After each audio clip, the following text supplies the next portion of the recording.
Hello everyone, we are from Group 7. Today our group will be presenting our international marketing analysis on Ongtao White Coffee, a well-established Malaysian fruit and beverage brand. Here is our group member and my name is Tampolin and I will start to present the part of introduction. Ongtao White Coffee was founded in 1999 in Ipoh, Perak, and is best known for its signature Ipoh White Coffee, which is produced using a unique traditional roasting method. Initially, the company focused on manufacturing instant coffee products, but later expanded into the food and beverage service industry by opening cafe outlets that modernized the traditional Malaysian kopitiam concept. Currently, Ongtao operates in two main segments. The first is FMCG segment, which include instant coffee and beverage products that are distributed both locally and internationally. The second is the cafe chain segment, where Ongtao offers Malaysia-style food and beverage in a casual dining environment. A key stage of the brand is its halal certification, which increase its appeal in both Muslim and non-Muslim markets. With a strong brand recognition in an international experience under JDE PIT, Ongtao is well positioned for global expansion. Therefore, the study focused on Ongtao proposed expansion into Japan. We will analyze the market potential, environmental factor, and propose a suitable entry mode and marketing strategy. Doctor and hi everyone, my name is Chong Jingxian. So for my part, I will going to present why we choose Japan as our target country and the market potential for Ongtao White Coffee. So first of all, looking at the left side of this slide, so we selected the Japan because it is the fourth largest coffee consumer in the world. So Japan has a strong coffee culture where customers care about the quality and atmosphere. So not only just care about the low price. So the country also has a stable economy with high spending power, which is very good for premium brands like Ongtao. After that, Japanese people are very open to trying the Asian food. For example, curry, laksa, and nasi lemak for our signature Malaysian food. For now, we're moving to the right side of this slide. In here, I want to highlight two biggest opportunity we have identified in Japan. So first of all is the coffee market. So as we know, Japan is a very huge market for coffee. However, the current market is dominated by the Western brands like Starbucks, so which mostly serve standard black coffee or espresso. This is where Ongtao has a unique advantage. So Japanese consumers are very educated about the coffee. They appreciate the history and craftsmanship of coffee, so we can introduce them to our traditional Ipoh white coffee roasting method because our coffee is roasted by margarine. So it will make it like more creamy and aromatic taste. That's very different from Western style. By offering this unique flavor profile, we are not just selling the coffee, we are selling a new cultural experience that stand out in a crowded market. The second opportunity is the food and halal market. This is actually a very strategic entry point for us. This is because nowadays Japan is currently seeing a massive boom in tourists, especially from Southeast Asian like countries like Malaysia, Singapore, and Indonesia, and most of them is Muslim. So when these Muslim tourists visit the Japan, their biggest challenge is finding the food, and this is very hard to find a halal certificate restaurant in Japan. So this is create a very great opportunity for Ongtao. So Ongtao can solve this problem immediately and we become the safe haven for Muslim tourists who need a trust halal milk. Halal milk. And the same time, the local Japanese people also becoming very interested about the Southern Asian food. They want to try spicy and very delicious dishes like nasi lemak and curry noodle and laksa. So we can capture two groups at once. The first is tourists who need our food. The second is local who interested about to try something new. And that's all for me. Thank you. Hello Doctor, I would like to introduce myself. My name is Ahmad Azib Rizal. I would like to present our global environment analysis focusing on Japan as a potential market of all-town international expansion. Japan is a political stable, high income and matured market with strong purchasing power. It has a well-established cafe culture where consumers play very high importance on quality hygiene and service excellence. Socio-culturally, Japanese consumers have high uncertain avoidance, meaning they expect consistent taste and reliable service. Politeness, harmony, and customer experience are highly valued. Coffee consumption averaged 3.3 kilograms per person per year and continues to grow, with both global chains and local cafes being popular. Politically, Japan offers a safe and well-regulated business environment supported by agencies like JETRO. Although food service regulations are strict, including hygiene training and regular inspection, these standards help build strong consumer trust, making Japan a strategic and credible market for all-town expansion. That's all for me. Hello, Doctor. I am Liu Xing-er, and now I will move on the legal environment in Japan. Japan is known for having very strict food safety regulations. All imported food products must go through inspection and the proper documentation. And for Old Town, this means higher compliance effort, but it also helps to build strong consumer confidence in the product quality. Another important point is labeling. Japanese law requires clear disclosure of ingredients, allergens, and also nutritional information in Japanese. This fits very well with Japanese consumers who value transparency and detailed product information. For the cafe business, Japan has clear franchising and strong intellectual property protection.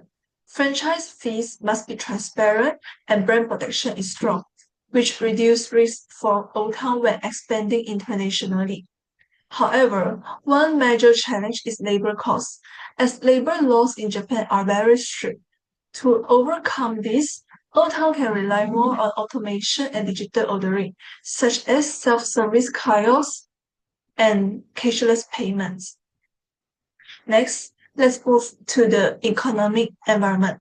In terms of economy, Japan is the third largest economy globally, with high income levels and strong consumer purchasing power.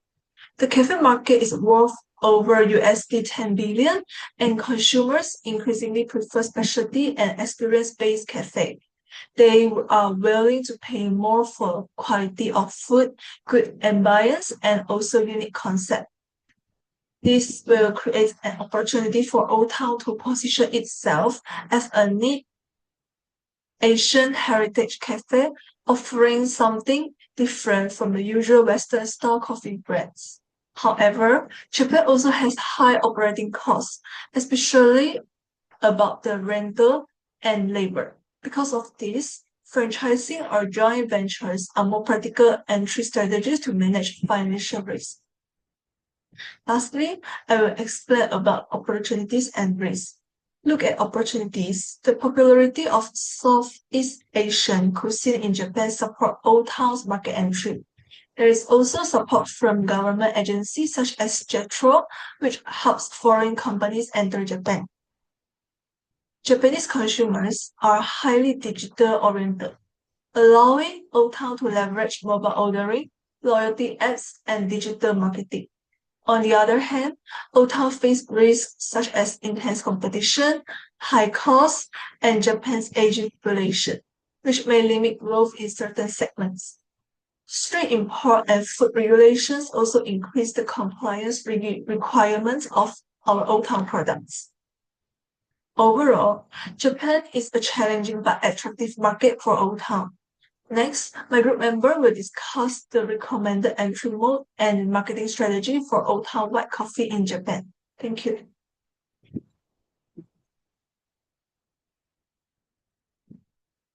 Hi and Assalamualaikum. My name is Nur Hamdi Zamir Nur Aslan, and now I will talk about Old Town global marketing strategy in Japan using segmentation, targeting, and positioning. First is segmentation.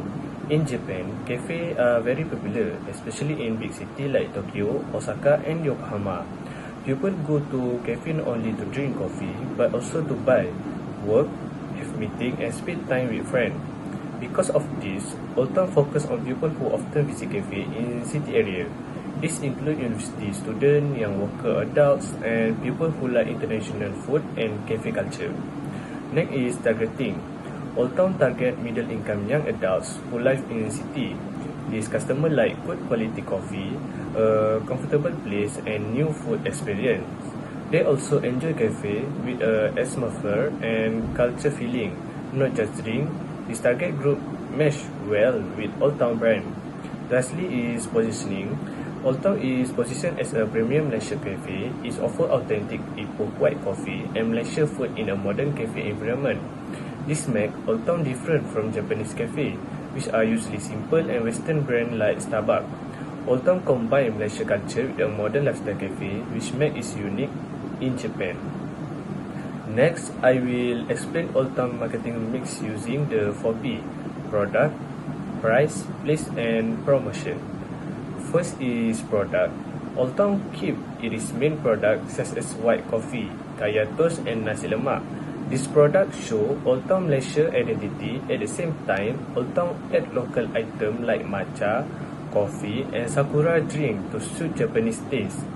This help customer feeling familiar while still enjoy something new. Second is price. Old Town use value-based pricing. This means the price is not too cheap and not too expensive. It is higher than a normal cafe but lower than Starbucks. This shows good quality and value for money. Third is place. Old Town opens store in busy areas such as a train station, shopping mall, business area, and near university. This place have many people every day. A local franchise partner manage the store location and operation. Lastly is a promotion. Old Town promote its brand mainly through social media like Instagram, TikTok, and Line. The promotion focus on Malaysia culture, cafe atmosphere, and seasonal drink. Old Town also work with influencer and offer seasonal product to attract customer. In conclusion, Old Town keep its main product to protect brand image and adapt some item to fit the Japanese market.